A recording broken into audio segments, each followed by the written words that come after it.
Hello hello.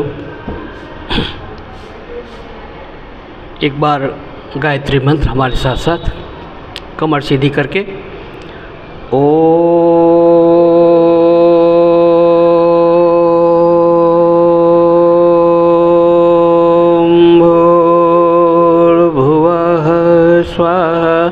तत्सवितुर्वरेण्यं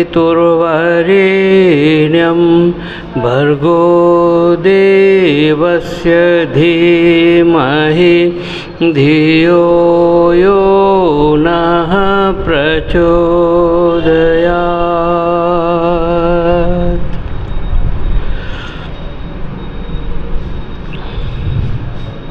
आत्मस्वरूप भाइयों,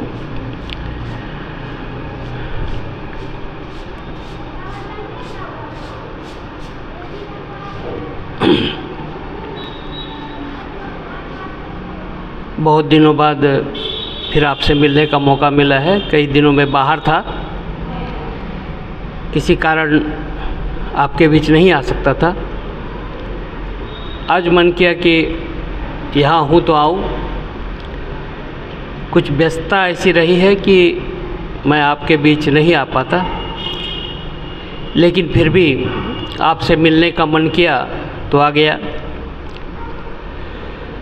परम पूज्य गुरुदेव परम वंदनीय माता जी के आशीर्वाद से जो कुछ भी हमें मिला है वह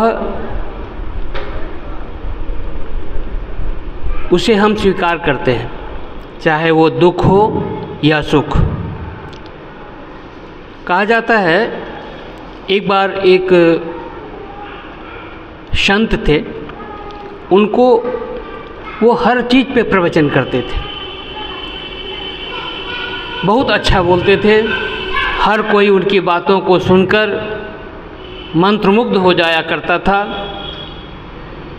इसी बीच एक श्रोता ने उनसे प्रश्न किया। श्रोता ने प्रश्न किया कि आप भगवान के बारे में बताते हैं, मनुष्य के जीवन के बारे में बताते हैं, बहुत बड़ी बड़ी वैज्ञान की बातें करते हैं, हर चीज़ पे आपका जो ज्ञान होता है वो परिपूर्ण है और सब कुछ आप हमें सिखाते हैं। लेकिन आज मैं आपको एक चीज़ बोलता हूँ, उसके बारे में आप बताइए।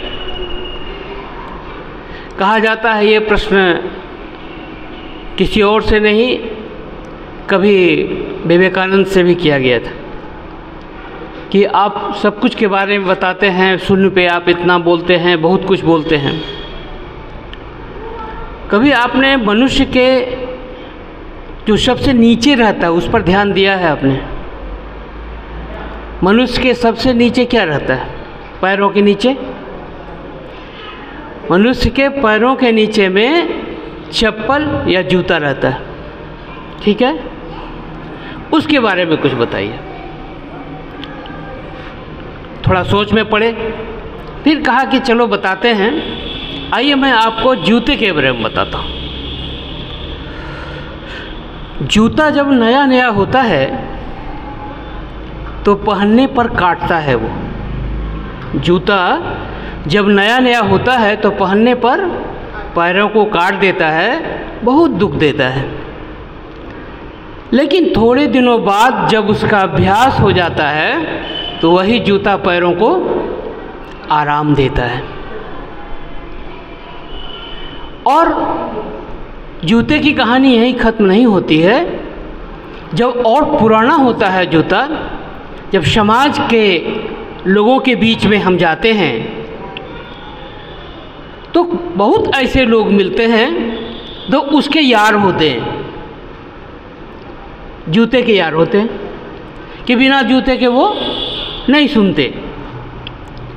बहुत ऐसे लोग होते हैं, एक समय आता है जब उसे खाने की भी नौबत आती है किसी किसी की। ये जूते की कहानी आगे बढ़ते जाती है। लेकिन इसको धर्म स्वरूप में जब आप लेंगे तो उसी जूते या पाँव के नीचे पहने जाने वाले खड़ाऊं को लेकर राज का भार भी संभाला जा सकता है। यदि वो श्रद्धा हमारी परिपूर्ण है तो किसी के जूते को सर पे उठाकर भी हम किसी राज्य को संभाल सकते हैं। इसका उदाहरण भरत जी ने दिया। उन्हें कितना कहा गया कि नहीं, तुम राजगद्दी पे ही बैठो। बोला नहीं, मैं राजगद्दी पे नहीं बैठूंगा, मैं ज़मीन पे बैठूंगा और जो मेरे प्रतीक रूप राजा हैं उनको मैं आसन पे बिठाऊंगा। उनके जूते को या चप्पल को या खड़ाऊं को, उस समय तो खड़ाऊं चलता था, उनके खड़ाऊं को सिंहासन पे रख के राजकाज चलाऊंगा, उनको प्रतीक मानकर। तो प्रतीक मानने के लिए भी वह काम आता है और उससे जो प्रेरणा मिलती है कि जो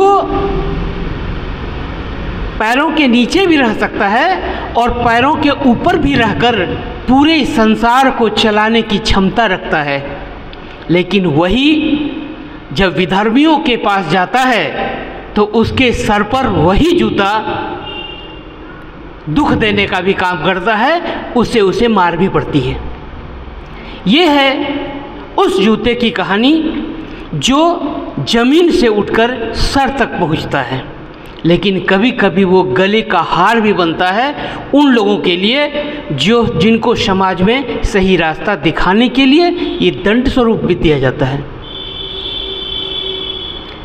मेरे कहने का तात्पर्य ये था कि हम किसी भी चीज़ को न छोटा समझें न बहुत बड़ा समझें। अपने आप को किसी के ऊपर समझना यह बहुत बड़ी भूल होती है। अगर हम स्वयं को जूते के ऊपर हमेशा समझेंगे तो वही जूता हमें काट देगा, वही हमें कभी कभी मार भी खिला सकता है। लेकिन उसी को यदि हम अपने गुरु के, आराध्य के, अपने सम्मानित जनों के का एक पदचिन्ह मानकर चलें तो वही हमें रास्ता दिखाता है और सन्मार्ग की ओर ले जाता है। यह हमारे जीवन को इस रूप में ले जाता है कि हम कभी राह भटके नहीं। जब भी कभी हमें किसी चीज़ की याद आए, कभी हम गलत रास्ते पे जाएं, तो उस पद चिन्हों को याद करें कि किस पद चिन्ह पर वो जूता चला है। हमें अपने आप को हमेशा इस रूप में देखना है कि हम किसी से ऊपर कम बने और किसी के नीचे रहकर, उनके छत्र छाया में रहकर। अब आपको एक छाता की बात बताता हूँ। लोग बोलते हैं छत्र छाया, हमें किसी की छत्र छाया में रहना चाहिए। जब तक हम छाता के नीचे रहते हैं तब तक हमें उस छाता का महत्व समझ में नहीं आता। जब वो छाता हट जाता है तब पता चलता है कि धूप, बारिश, गर्मी क्या चीज़ होती है। इसलिए कभी भी अपने छत्र छाया को भूलना नहीं चाहिए, किसी को भी। हमारे ऊपर चाहे जिसका भी छत्र है, गुरु का छत्र है, विद्वान का छत्र है, हमारे दोस्त का भी सहारा हमारे माथे पे हो सकता है। हमारे ऊपर जिसका भी सहारा हो उसको हम कभी जीवन में भूलना नहीं चाहिए, हर किसी को। आज के जीवन में जब मैं पहली बार आप लोगों के बीच आया था, यहाँ पे आप लोगों से मिल रहा था, तो मैंने देखा कि पूरी चारों तरफ भीड़, संख्याएं बहुत अच्छी थी, लेकिन धीरे धीरे वो संख्या, अब आप समझ रहे हैं कितने लोग बैठे हैं। अब हम ये बढ़ा सकते हैं, नहीं बढ़ा सकते हैं, ये तो हम पर डिपेंड करता है। कितना हम दूसरों को प्रभावित कर सकते हैं या प्रेरित कर सकते हैं। दो बात पे हमेशा ध्यान रखिएगा। दो शब्द होता है, एक होता है किसी को प्रभावित करना, इन्फ्लुएंस करना, एक होता है प्रेरित करना। हम किसी को अपने बातों से कितनी प्रेरणा दे सकते हैं जो कि हम उसको अपने निकट ला सकें। एक बार मैं माता जी के अर्ध पूर्णाहुति का अवसर था, आंवल खेरा यज्ञ में मैं गया हुआ था। तो वहाँ डॉक्टर साहब ने एक बात कही थी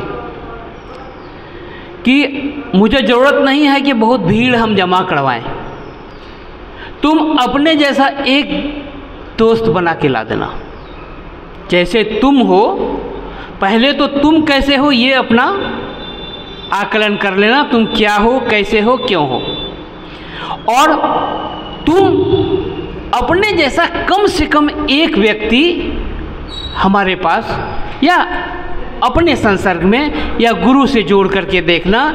तुम्हें इतना ही करना है, इससे ज़्यादा मत करना।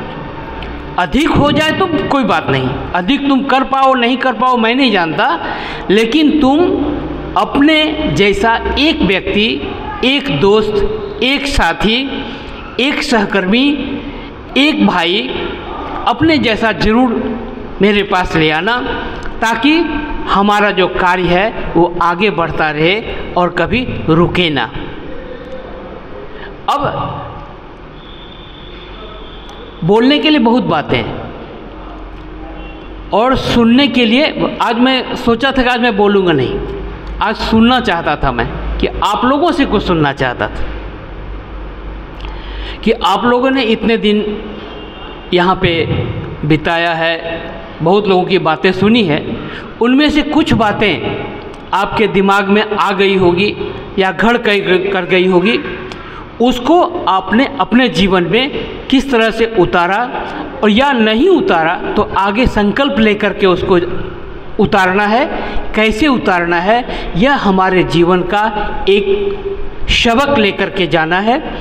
और जिस प्रकार से आंवल खेरा में डॉक्टर साहब ने कहा था कि अपने जैसा कम से कम एक दोस्त और अपने पास साथ रखो, अकेले कोई नहीं चल सकता। जो अकेला चलता है वो हनुमान होता है, लेकिन हनुमान जी भी हमेशा अकेले नहीं रहे, वह भी समूह में हमेशा समूह को लेकर चले और पूरी वानर जाति को इस रामचंद्र जी से जोड़ने में बहुत बड़ा उनका योगदान है। अगर हनुमान जी नहीं होते तो सुग्रीव जी राम जी से नहीं मिलते, वानर का इनका बाली का वध नहीं होता, अगर सुग्रीव से वो नहीं मिलते, उनकी दोस्ती नहीं होती, तो शायद इतना बड़ा रामचरितमानस रामायण का पूरी प्रक्रिया जो होती है वो नहीं होती। रामचरितमानस आप कितना जानते हैं, कितना पढ़ते हैं मुझे नहीं पता, लेकिन अपने जीवन में अगर आपको कुछ अच्छा बनना है तो रामचरितमानस से किसी न किसी एक पात्र से प्रेरणा आपको लेकर चलना पड़ेगा। किसी एक पात्र, चाहे भरत को मान लीजिए, सुग्रीव को मान लीजिए, अच्छे मित्र बन जाइए, अच्छे भाई बन जाइए, अच्छे दोस्त बन जाइए, अच्छे पिता बन जाइए, अच्छे जो भी अच्छे शिष्य बन जाइए। ये रामचरितमानस का सबसे बड़ा हमारे जीवन में एक प्रभाव है, एक सबक है, एक सीख है हम सबों के लिए। और आप अपने जीवन में अपने आप को बदलकर अपने जैसा एक साथी को यहाँ जोड़ कर ले आएँ, यही हमारी आपसे विनती है, यही आपसे कहना है। आप सबको प्रणाम, नमस्कार। ठीक है, आइए।